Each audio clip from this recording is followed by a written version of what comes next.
संजना की बेटी को आए 1 महीना हो गया था। सब उसे लेकर ही बिजी रहते। परमार जी ज़्यादा समय अपनी पोती के साथ बिताते और जो समय बच जाता वो काम में।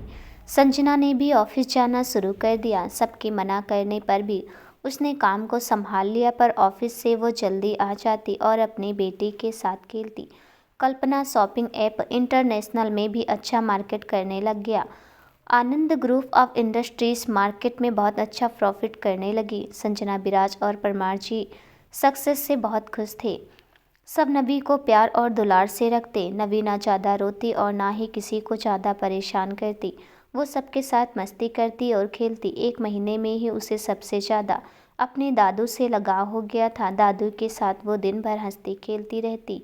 अम्मा भी उसे बहुत प्यार करती। कभी कभी नबी को देखकर उसे अपनी बेटी की याद आ जाती, पर संजना हमेशा अम्मा को प्यार से दिलासा देती। संजना काम में जितनी भी बिजी रहती, लेकिन हमेशा वो अपनी बेटी को टाइम देती। फ़ोन करके घर पर अम्मा को नबी के बारे में पूछती। कभी कभी नबी के खिलखिलाने की आवाज़ से उसे सुकून मिलता। एक सुबह संजना ऑफिस जाने के लिए तैयार हुई और नवी के कमरे में गई तो देखा नवी आराम से पालने में सोई हुई है। संजना ने उसे धीरे से गोद में उठाया और उसके सर को चूमते हुए कहा, मेरी बच्ची, मैं जल्दी ऑफिस से लौट आऊँगी। दोबारा उसे पालने पर लिटा दी और चादर उड़ा दिया। संजना नीचे आई तो परमार जी तैयार होके कहीं जाने की तैयारी कर रहे थे। संजना ने पूछा, पापा आप कहीं जा रहे हैं क्या? संजना को अचानक से देखकर परमार जी हड़बड़ा गए और शांत होकर कहा, अरे बेटा तुम कब आई? हाँ वो मैं बस एक दोस्त से मिलने जा रहा हूँ, काफ़ी दिनों से मुझे मिलने के लिए बुला रहा था। संजना ने मुस्कुराते हुए कहा, पापा आप ठीक है ना? परमार जी ने कहा, हाँ बेटा मैं बिल्कुल खुश हूँ। तुमने आकर हमारा जो पूरा परिवार कर दिया। ठीक है बेटा फिर मैं चलता हूँ। संजना ने हाँ में सिर हिला दिया। परमार जी चले गए। कुछ देर बाद संजना ऑफिस के लिए निकल गई और अम्मा से कहकर गई कि कुछ भी दिक्कत होते उसे ज़रूर फ़ोन करे। दोपहर को परमार जी घर को लौट आए और चुपचाप जाकर अपने कमरे में चले गए। हाथ में उन्होंने कुछ रिपोर्ट्स पकड़ी हुई थी। वो उस तरफ गए जहाँ दीवार पर कल्पना की तस्वीर लगी हुई। कल्पना की तस्वीर पर हाथ फेरते हुए कहा, कल्पना आज तुम्हारी बहुत याद आ रही है। तुम होती तो अपने पोती को बिल्कुल भी अपने सीने से अलग नहीं करती, हमेशा उसको अपने पास रखती। है ही इतनी प्यारी। वो बात ही कर रहे थे कि उन्हें नवी की रोने की आवाज़ आई। वो जल्दी से बाहर गए। उन्होंने देखा नवी रोई जा रही है और अम्मा उसे चुप कराने की कोशिश कर रही थी। परमार जी ने अम्मा से कहा, दीजिए मैं ज़रा इसे चुप कराऊं। देखो तो मेरी छोटी सी नवी को क्या हुआ। अम्मा ने उसे परमार जी के गोद में दिया। रो रो कर उसका चेहरा बिल्कुल लाल हो गया था। परमार जी ने उसे पुचकारते हुए कहा, क्या हुआ मेरी छोटी सी डॉल को, क्यों इतना रो रही है? मम्मा की याद आ रही है मेरी बेटी को। ओ मेरा सोना। परमार जी ने इतना बोला था कि वो खिलखिलाकर हंसने लगी। खुशी के मारे वो अपने हाथ पैर चलाने लगी। अम्मा ने मुस्कुराते हुए कहा, यह तो आपके पास आती ही चुप हो गई, लगता ही अपने दादू से सबसे ज़्यादा प्यार करती है। तभी परमार जी को बहुत तेज खांसी आने लगी। अम्मा ने कहा, मुझे दीजिए बड़े साहब, मैं आपके लिए पानी लेकर आती हूँ। अम्मा ने नबी को गोद में लेकर पालने पर लिटा दिया। अम्मा दौड़ती हुई किचन में गई और पानी का गिलास लेकर आई। परमार जी को जल्दी से पानी दिया। पानी पीने के बाद उनको थोड़ा आराम मिला। अम्मा ने चिंता जताते हुए कहा, आप ठीक है ना बड़े साहब? परमार जी ने मुस्कुराते हुए कहा, हाँ मैं बिल्कुल ठीक हूँ, मेरी चिंता मत कीजिए। संजना दोपहर को ऑफिस से आ गई और नवी के साथ खेलने लगी। शाम को विराज भी ऑफिस से आ गया। सब नवी के साथ खेलने में व्यस्त हो गए। संजना नवी को दूध पिलाकर सबके साथ खाना खाने को बैठी। विराज ने कहा, पापा मुझे 1 हफ्ते के लिए जर्मनी जाना है, वहाँ क्लाइंट से कुछ इम्पोर्टेंट बात करनी है। परमार जी ने कहा, ठीक है बेटा, जल्दी वापस आने की कोशिश करना। विराज ने हाँ में सिर हिलाया। अगली सुबह विराज निकल गया। उसे बिल्कुल भी मन नहीं था जाने को। वो नवी को छोड़कर उसे जाने का बिल्कुल भी मन नहीं था। एयरपोर्ट पर नवी और संजना उसे छोड़ने को आई। नवी हंसती मुस्कुराती विराज को अलविदा कर रही थी। विराज ने उसका सर और गाल चूमा और एयरपोर्ट के अंदर चला गया। विराज को गए 2 दिन हो गए। संजना यहाँ का काम संभाल रही थी। परमार जी कभी कभार ऑफिस आते। उनकी तबीयत कभी कभी खराब हो जाती, लेकिन वो किसी को बताते नहीं थे। एक दिन सुबह संजना घर पर थी और अपने कमरे में काम कर रही थी। नवी उसके पास पालने में सो रही थी। अम्मा किचन में काम कर रहे थे और परमार जी न्यूज़पेपर पढ़ रहे थे। तभी अचानक परमार जी के सीने पर दर्द होना शुरू हुआ। उन्होंने अपने सीने पर हाथ रखा और इस झटके से वो लड़खड़ाकर ज़मीन पर गिर गए। उन्हें सांस लेने में दिक्कत होने लग गई। उसी वक्त संजना सीढ़ियों से नीचे उतर आ रही थी। परमार जी को दर्द से तड़पते हुए देखा तो वो चीख पड़ी। भागते हुए संजना और परमार जी से कहा, पापा पापा क्या हुआ आपको? परमार जी कुछ बोल नहीं पा रहे थे। उनका चेहरा पूरा पीला पड़ गया था। सांस लेने में दिक्कत हो रही थी। आवाज़ सुनकर अम्मा भी बाहर आ गई। परमार जी की हालत देखकर अम्मा डर गई और कहा, गुड़िया क्या हुआ इन्हें? संजना ने रोते हुए कहा, पता नहीं अम्मा, मैं जब आई तो पापा नीचे पड़े हुए थे। संजना भागकर एम्बुलेंस को फ़ोन मिलाया और संजना और अम्मा ने मिलकर परमार जी को सोफे पर बिठाया। अम्मा भागकर पानी लेकर आई। परमार जी बुरी तरह हाँफ रहे थे, जिससे वो पानी भी नहीं पी पा रहे थे। एम्बुलेंस आ गई। कंपाउंडर ने जल्दी से परमार जी को स्ट्रेचर पर लिटाया। अम्मा ने संजना से कहा, गुड़िया मैं भी आपके साथ जाऊंगी। संजना ने कहा, नहीं, आप नवी का ध्यान रखिए, कुछ मदद हुई तो मैं आपको बुलाऊंगी। संजना एम्बुलेंस में बैठकर चली गई। अम्मा एम्बुलेंस को जाते हुए देखती रही। संजना परमार जी की हालत देख नहीं पा रही थी। मन ही मन वो डर रही थी कि विराज को क्या जवाब दे। एम्बुलेंस हॉस्पिटल जल्दी से पहुंची और जल्दी से परमार जी को एडमिट कराया। संजना ने अपने आंसू पोंछे और विराज को फ़ोन लगाया और कहा, विराज आप कहाँ पर हैं? विराज ने संजना की भरी हुई आवाज़ सुनी तो वो परेशान हो गया। संजना क्या हुआ, तुम रो क्यों रही हो? सब ठीक है ना? नवी ठीक है ना? संजना ने रोते हुए कहा, विराज आप वापस आ जाइए, पापा की अचानक तबीयत बिगड़ गई, उन्हें अभी हॉस्पिटल में एडमिट कराया गया, आप प्लीज़ जल्दी वापस आ जाइए। विराज की आंखों में आंसू आ गए। उसने वक्त जाया ना करते हुए मीटिंग कैंसिल करी और जल्दी से फ्लाइट के लिए एयरपोर्ट पहुंचा। संजना बार बार आईसीयू की तरफ देख रही थी। तभी डॉक्टर बाहर आए और संजना से कहा, मिसेस आनंद, पेशेंट की हालत बहुत ख़राब है, उनका फेफड़े में इन्फेक्शन बढ़ चुका है, जिसके कारण उन्हें सांस लेने में प्रॉब्लम हो रही है। संजना डॉक्टर की बात सुनकर हैरान हो जाती। वो कहती, फेफड़े में इन्फेक्शन, लेकिन यह कब हुआ? डॉक्टर ने कहा, यस, कुछ 2 हफ्ते पहले ही परमार सर चेकअप कराने आए थे, तब उनका इन्फेक्शन 60% बढ़ चुका था। यह सुनकर संजना का दिल धड़क उठा और कहा, क्या मैं एक बार मिल सकती हूँ? डॉक्टर ने कहा, देखिए वो इस हालत में नहीं है कि वो बात कर पाए। संजना ने उनके सामने हाथ जोड़ लिया और रोते हुए कहा, प्लीज़ प्लीज़ एक बार मुझे उनसे मिलने दीजिए, मैं प्रॉमिस करती हूँ मैं ज़्यादा बात नहीं करूँगी। डॉक्टर संजना की हालत समझ गए, इसलिए उसने हाँ में सिर हिला दिया। संजना भागते हुए अंदर गई। परमार जी को मशीनों से घिरा देख उसकी आंखों से आंसू बहे जा रहे थे। वो धीरे धीरे चल के उनके पास बैठ गई और हाथ पकड़ते हुए कहा, पापा आप? परमार जी की हालत देखकर संजना कुछ बोल नहीं पा रही थी। परमार जी ने धीरे से अपनी आंखें खोली और कहा, संजना बेटा तुम यहाँ? संजना ने रोते हुए कहा, ये क्या हालत बना दिया है अपना? आपने बताया क्यों नहीं कि आपको इन्फेक्शन है? क्यों पापा? परमार जी ने अपना मास्क हटा और मुस्कुराते हुए कहा, बेटा मैं तुम्हें और विराज को परेशान नहीं करना चाहता था, अब तो तुम लोगों का भी परिवार हो चुका है। संजना इससे पहले कुछ कहती दरवाज़ा खुलने की आवाज़ से दोनों ने उस तरफ देखा। सामने विराज खड़ा था जो परमार जी को देख रहा था।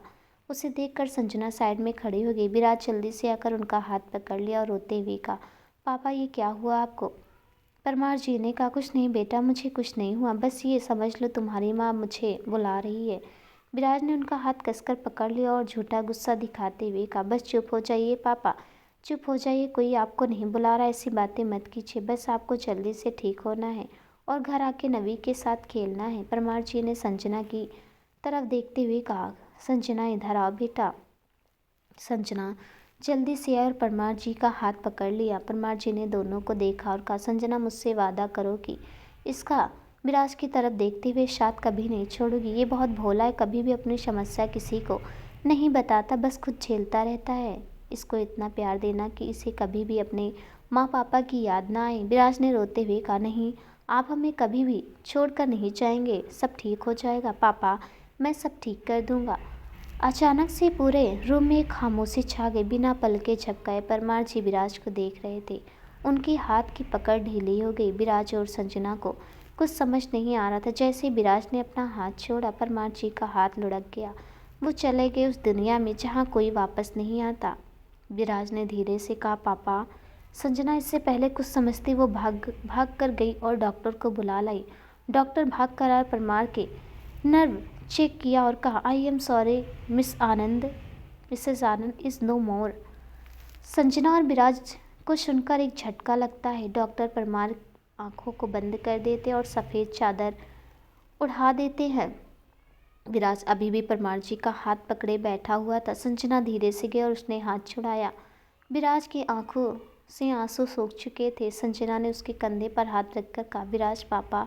संजना इससे पहले कुछ कहती विराज उसके गले लगकर रोने लग गया। संजना को इस वक्त अपने आप को मजबूत बनाना बहुत ज़रूरी था, नहीं तो वो विराज को संभाल नहीं पाती। वो विराज के पीठ को सहला के उसे चुप कराने की कोशिश कर रही थी, पर उसे पता था कि विराज इस दर्द को सही नहीं पा रहा है। संजना ने विराज को चेयर पर बिठा और पानी पिलाया। डॉक्टर हालत समझ चुके थे, इसलिए उन्होंने खुद ही बॉडी की फॉर्मेलिटी पूरी कर दी। धीरे धीरे पूरा मीडिया में ये बात फैल गई कि सारी न्यूज़ में परमार जी के डेथ की खबर फैल गई थी। हॉस्पिटल के आगे भीड़ जमा हो गई। कैसे भी करके परमार जी की बॉडी को एम्बुलेंस पर रखा। उसके साथ विराज और संजना बैठ गए। संजना ने विराज का हाथ कस के पकड़ रखा था। विराज चुपचाप परमार जी की बॉडी को देख रहा था। एम्बुलेंस गाड़ी के सामने आकर रुकी। सबने मिलकर बॉडी को उतारा और घर के अंदर लेकर गए। परमार जी की मौत की खबर अम्मा पहले ही जान चुकी थी। बॉडी को देखकर वो बिलक उठी। संजना अम्मा के गले लगकर रोने लग गई। परमार जी की मौत की खबर पूरे दिल्ली में फैल गई। बड़े बड़े उद्योगपति, फिल्म स्टार, नेताओं उन्हें श्रद्धांजलि देने आए। सावित्री जी और रवि जी आए। परमार जी को देखकर उनकी आंखों में भी आंसू आ गए। संजना परमार जी के पास बैठकर रोए जा रही थी। अम्मा और रवि जी उन्हें संभाल रहे थे। विराज चुपचाप एक कोने में खड़ा होकर परमार जी को देखे जा रहा था। उसे अब भी समझ नहीं आ रहा था कि परमार जी उसे इतनी जल्दी छोड़कर चले गए। सब परमार जी के चरणों में फूल अर्पित करते हुए नमस्कार किया। संजना की बारी आई तो वो परमार जी के कदमों को पकड़कर जोर जोर से रोने लग गई। अम्मा और सावित्री जी ने उसे संभाला। विराज ने फूल अर्पित किया और अपने पापा के कदमों को चूम लिया। उसे अभी भी विश्वास नहीं हो रहा था। परमार जी को विराज, रवि और उनके दो दोस्तों ने कंधा दिया। संजना और जोर जोर से रोने लग गई। सब ने मिलकर उसे संभाला। शमशान घाट पर पूरे विधि विधान से अंतिम संस्कार की तैयारी करने लगे। पंडित जी ने उसे जल्दी भी आग की लकड़ी दी तो वो रोने लग गया। रवि जी ने उसे संभाला और कहा, परमार जी के जाने का वक्त हो गया है। विराज ने परमार जी को लास्ट बार देखा और उनके चिता को अग्नि दी। शाम हो चुकी थी। सब विराज को हौसला देकर चले गए थे। संजना चुपचाप अपने कमरे में बैठे थे। तभी सावित्री जी उनके गोद में नवी रो रही थी। संजना देख, कब से तेरी बेटी रोई जा रही, इसे चुप करा। संजना ने अपने आंसू पोंछा नवी को लेकर चुप कराने लगी। तभी रवि जी कमरे और संजना से कहा, बेटा नवी को मुझे दो, हम सब संभाल लेंगे, पर इस वक्त सबसे ज़्यादा विराज को तुम्हारी ज़रूरत है, जाओ उसके पास। रवि जी ने नवी को अपने गोद में लिया। संजना विराज को एक दो कमरे में ढूंढा। आखिर वो स्टडी रूम में गई। पूरा कमरा अंधेरे में डूबा था। संजना ने लाइट ऑन किया। उसने देखा विराज चुपचाप एक कोने में बैठकर छत को ताक रहा था। संजना उसके पास गई और कंधे पर हाथ रखकर कहा, विराज आप ठीक है ना? इतना ही बोलना था कि विराज ने खींचकर उसको गले से लगा लिया और जोर जोर से रोने लग गया। संजना ने उसे अपने गोद में लिटाया और सर को सहलाने लगी। 4 साल बाद, इन 4 सालों में बहुत कुछ बदल गया था। जो जैसा था वो सब कुछ बदल गया था। दुख के भावड़ तो कट गए थे, पर एक खामोशी ने अपनी जगह बना ली थी। जो खामोशी कभी किसी के पास नहीं रहती थी, वो आज सबके दिलों में घर कर गया।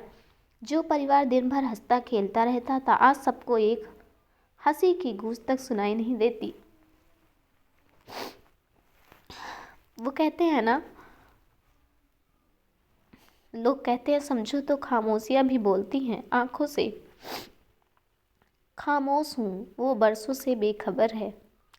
परमार जी की मौत को 4 साल बीत चुके थे। परमार जी के ऐसे अचानक चले जाने से सबको एक बड़ा सदमा लगा था। सबके दिल में परमार जी ने एक खास जगह बना लिया था, चाहे वो छोटी सी नबी ही क्यों ना हो। परमार जी की मौत के बाद विराज एकदम से टूट गया था। पहले बचपन में माँ की मौत, फिर पिता की। इस शब से उसे निकलने में 2-3 महीने का वक्त लग गया था। धीरे धीरे सब ठीक तो हो रहा था, पर अब वो खुशी कहीं गुम हो गई थी।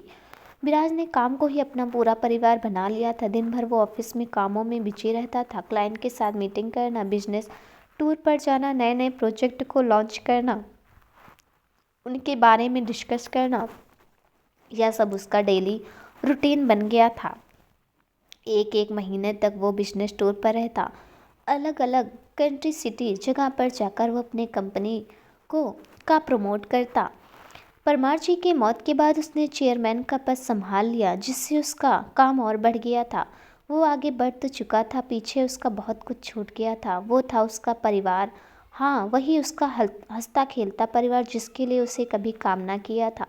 परमार जी की मौत का झटका संजना को बहुत लगा था, पर उसने इन 4 सालों में अपने आप को किसी भी मोड़ पर कमज़ोर पड़ने नहीं दिया।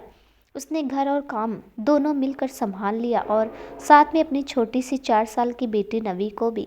संजना खुद को बाहर से जितना स्ट्रांग दिखाती, उतनी ही अंदर से कमज़ोर और दुखी रहती।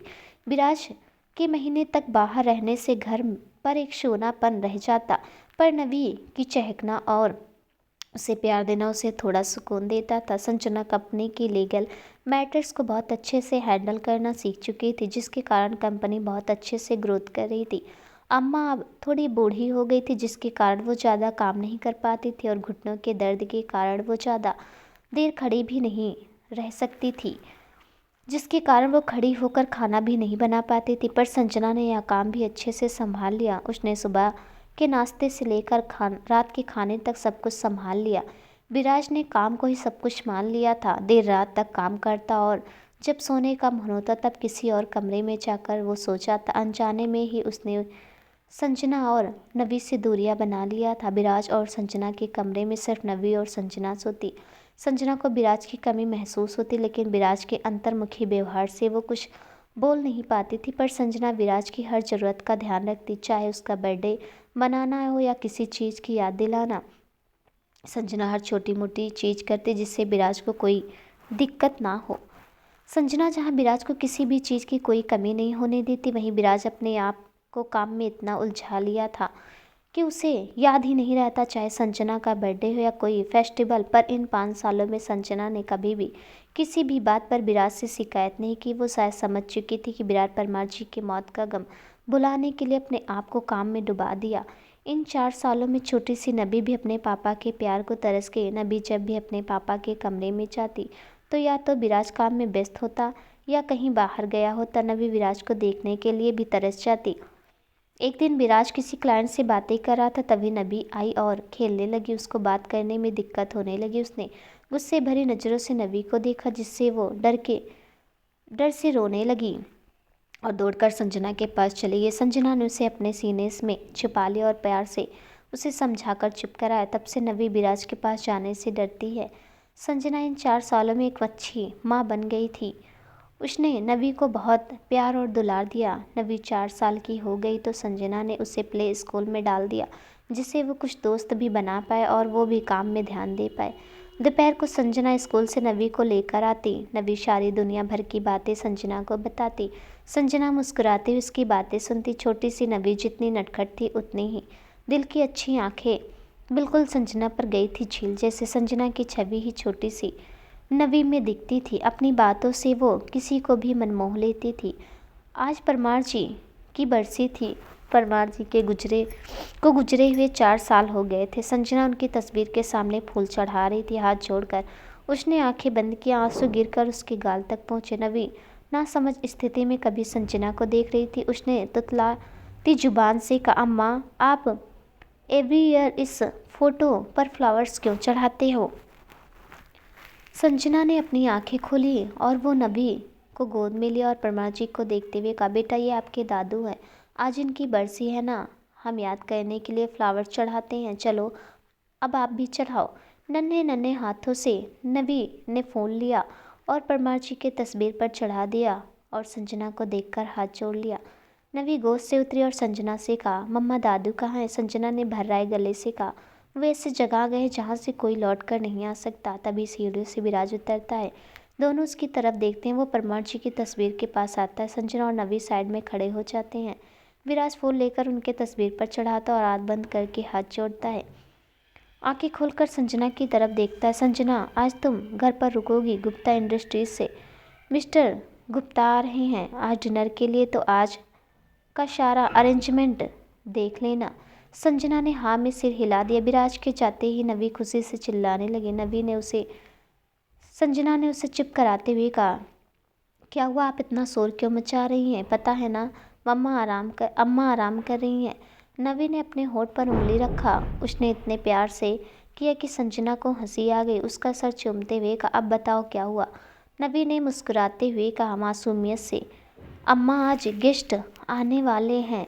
मम्मा आज गेस्ट आने वाले हैं तो संजना ने अपनी आंखें छोटी करते हुए कहा। तो नबी ने प्यार से कहा, तो मैं सोच रही थी कि आज आपकी हेल्प कर दूं। संजना ने कहा, नबी नो बेटा, स्कूल की छुट्टी बिल्कुल नहीं। नबी ने मासूम वाला मुंह बनाते हुए कहा, प्लीज़ मम्मा लास्ट टाइम प्लीज़। संजना ने अपना सर पीट लिया और कहा, ओके बट लास्ट टाइम। नबी खुशी से दोबारा चिल्लाने लगी। संजना ने दोबारा उसे चुप कराया और छोटे छोटे उसके हाथ को पकड़कर किचन में चली गई। आधे काम नौकर कर रहे थे और बाकी काम संजना। इन 4 सालों में संजना बहुत अच्छा खाना बनाना सीख गई थी। रात के 8 बज चुके थे। संजना ने सब बहुत अच्छे से इंडियन फूड बनाया था। विराज ने पहले ही उसे फ़ोन करके बता दिया था कि वो बस 5-10 मिनट में आ रहा। देखते देखते 8:30 बज चुके थे। संजना ने नबी को पहले ही खाना खिला दिया था। वो भी इंतज़ार कर कर के थक गई थी, इसलिए संजना ने अपने कमरे में जाकर नबी को सुला दिया। वह उसे थपकी दे रही थी, तभी डोर बेल बजी।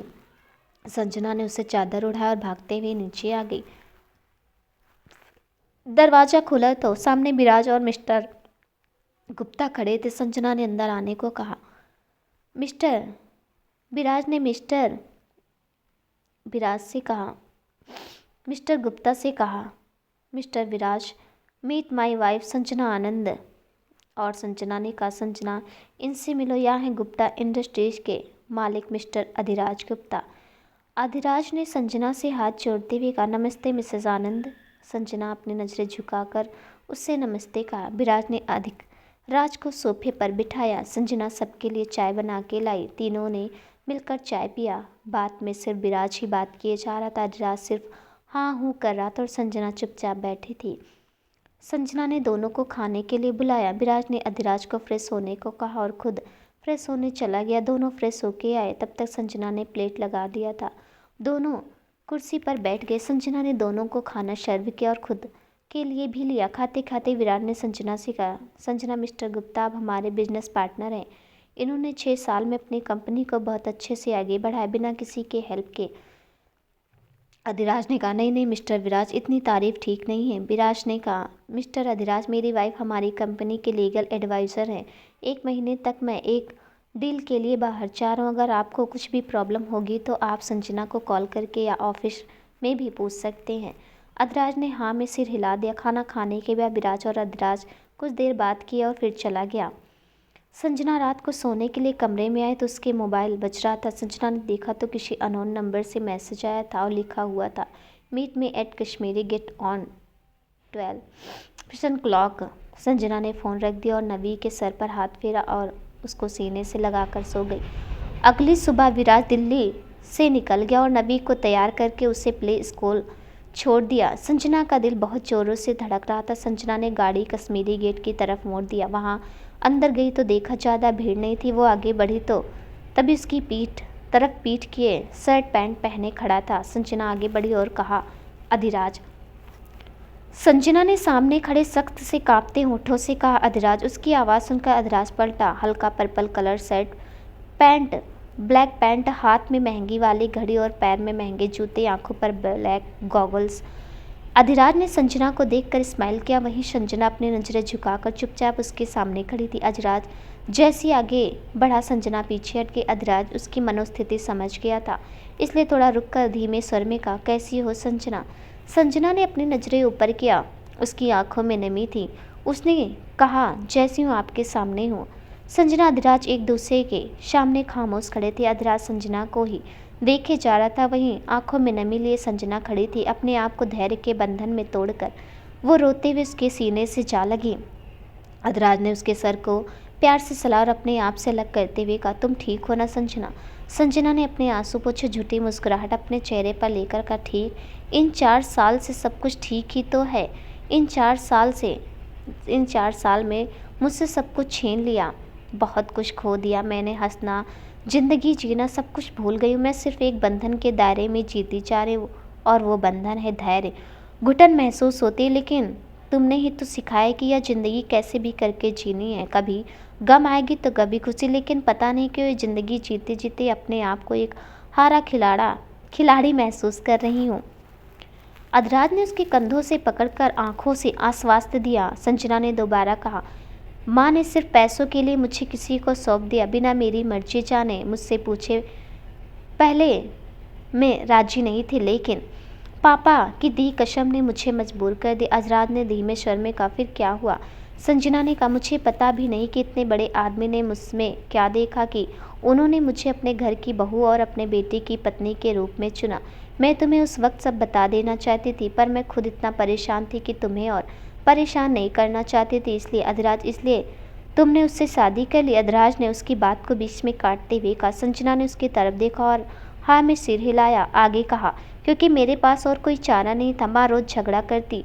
तुम्हें तो पता है पापा का हार्ट का प्रॉब्लम है, अगर कुछ ऊंच नीच हो जाती तो उससे अच्छा कि मैं माँ की बात मान लूँ। संजना की आंखों से आंसू गिरकर गालों पर गिर गए। अधराज ने उसके आंसू पोंछे और आगे कहने को कहा, हर एक लड़की की तरह मुझे भी लगा कि अमीर लड़की घमंडी और सिर्फ मतलब के लिए शादी करते, लेकिन नहीं, मैं गलत थी। वो बहुत अच्छे हैं। पापा और विराज ने आज तक मुझे बहुत सम्मान और प्यार दिया है। पापा और मम्मी से बढ़कर मुझे उस घर में प्यार दिया, लेकिन एक ही झटके में सब खत्म हो गया। पापा की मौत के बाद सब कुछ बदल गया। वैसा कुछ रहा ही नहीं जैसा था। यह बोलते बोलते संजना दोबारा रो पड़ी। अधराज ने उसका रोना देखा नहीं गया और जाकर उसको गले से लगा लिया। संजना ने उसके सिर पर अपना चेहरा छुपाकर रोने लगी। थोड़ी देर बाद अलग हुई और अपने आंसू पोंछकर अधराज से कहा। संजना ने कहा, पर तुम यहाँ क्या करने आए हो? अधराज ने हल्का मुस्कुराहट अपने चेहरे पर लेकर कहा, तुम्हारे जाने के बाद मैं बिल्कुल पागल सा हो गया था। तुम्हारा कॉलेज ना आना और एग्ज़ाम देकर बिना किसी से मिले चले जाना, ना मेरा फ़ोन उठाना ना करना, मैं जैसे अलग दुनिया में चला गया था। फिर सौम्या से तुम्हारी शादी की खबर सुनकर मैं टूट गया। बिल्कुल दिल्ली छोड़कर मुंबई चला गया और ख़ुद का बिजनेस शुरू किया। फिर धीरे धीरे मैं कामयाबी की ऊंचाई पर पहुंचने लगा। फिर एक दिन विराज आया मेरे साथ बिजनेस करने। उसने बिजनेस के बारे में बताया, तुम्हारे बारे में भी, कि तुम लीगल मैटर्स संभालती हो। नाम सुनकर मुझे पहले विश्वास नहीं हुआ, लेकिन तुम्हें जब कल रात को देखा तो मेरा दिल दोबारा धड़कने लगा। तुमसे दोबारा मिलने की चाहत हुई, इसलिए तुम्हें यहाँ सबसे छिपकर मिलने के लिए बुलाया है। मुझे अभी भी यकीन नहीं होता कि ये मेरी संजू है। संजना ने मुंह फेरते हुए कहा, ये गलत है, मैंने तुम्हारे साथ धोखा किया है। अपनी ज़िंदगी में आगे बढ़ जाओ अधराज। अधराज उसके सामने आया और उसका चेहरा ऊपर करते हुए कहा, तुम्हारी बिना ज़िंदगी बिताना आसान है क्या? मुझे पहले ये बताओ। संजना उसकी बात सुनकर चुप रही। अधराज ने दोबारा पूछा, क्या तुम खुश हो?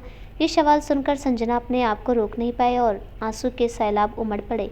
अधराज ने झट से उसे सीने से लगा लिया। अधराज को संजना थोड़ा कमज़ोर लगी, इसलिए बात को बदलते हुए उसने कहा, चलो मैं तुम्हें घर छोड़ देता हूँ। संजना ने ना में सिर हिलाते हुए कहा, नहीं, मैं अपनी गाड़ी लाई हूँ। अधराज ने उसका हाथ पकड़ लिया और अपनी गाड़ी में बिठा दिया। संजना बस चुपचाप कभी उसको तो कभी अपने हाथ को देख रही थी। अधराज गाड़ी चलाने लग गया। उसी बीच खामोशी को काटने के लिए उसने गाना चला दिया, मैं फिर भी तुमको चाहूँगा, मैं फिर भी तुमको चाहूँगा। संजना ने मन में कहा, अधराज को अभी भी याद है कि मुझे गाड़ी में गाना सुनना कितना पसंद है। भीगी पलकों से अधराज को देखा, फिर बाहर देखने लग गई। थोड़ी देर बाद गाड़ी घर के सामने आकर रुकी। संजना ने शुक्रिया कहा और अंदर चली गई। अपने मन को काबू में करते हुए उसने एक बार भी पीछे मुड़कर नहीं देखा। अंदर जाते जाते संजना अपने पास्ट के बारे में सोचने लगी। संजना और अधराज दोनों एक ही कॉलेज में रहते थे। दोनों के परिवार भी एक दूसरे को जानते थे। अधराज ने दूसरे स्कूल से संजना के स्कूल में अपना एडमिशन ले लिया। दोनों की बात बस कॉपी लेने तक सीमित थी, लेकिन धीरे धीरे बातें दोस्ती में तब्दील हो गई। दोनों के मन में एक अनकहा इश्क ने जन्म ले लिया। जहाँ संजना हंसमुख और खुलकर जीने वाली लड़की थी, वहीं अधराज अपने तक सीमित रहने वाला लड़का था। लेकिन संजना की बातें सुनना और उसके साथ वक्त बिताना सब अच्छा लगता था उसे। दोनों ने एक ही कॉलेज में एडमिशन लिया। धीरे धीरे दोस्ती प्यार में तब्दील हो गई। प्यार का एहसास दोनों के मन में जागने लगा। संजना हमेशा अपने प्यार का इजहार करती, लेकिन अधराज अंतर्मुखी व्यक्ति के कारण उसे बोलने में शर्म आता था। नवी की आवाज़ से वो वर्तमान में लौट आई। वो दौड़कर आई और संजना के सीने से लग गई और कहा, मम्मा आप मुझे स्कूल लेने क्यों नहीं आई? मुझे अकेले ड्राइवर के साथ आना पड़ा, आपसे बातें भी नहीं कर पाई। संजना ने फीकी हुई मुस्कुराकर कहा, मम्मा किसी काम से बाहर गई थी बेटा। नवी ने संजना की आंखें लाल देखकर उससे सवाल किया, मम्मा आप रोई हो क्या? आपकी आंखें लाल क्यों हैं? संजना ने उसे गोदी में उठाया और कहा, कुछ नहीं बेटा, बस पहले आप बताइए आपने खाना खाया? नवी ने मासूमियत से ना में अपना सिर हिलाया। संजना ने कहा, चलो तो मिलकर खाना बना खाते हैं। संजना ने नवी को डाइनिंग टेबल पर बैठा और उसकी पसंदीदा मटर पनीर की सब्जी और रोटी परोसा, जिसे देखकर नवी खुशी से फूले ना समाये और मज़े लेकर खाने लग गई। नवी को प्यार से देखते उसके मन में बार बार अधिराज का ख्याल आने लगा। दोस्तों, आपको आज का पार्ट कैसा लगा हमें कमेंट में ज़रूर बताइएगा। मिलते हैं इसके अगले पार्ट के साथ, तब तक के लिए नमस्कार।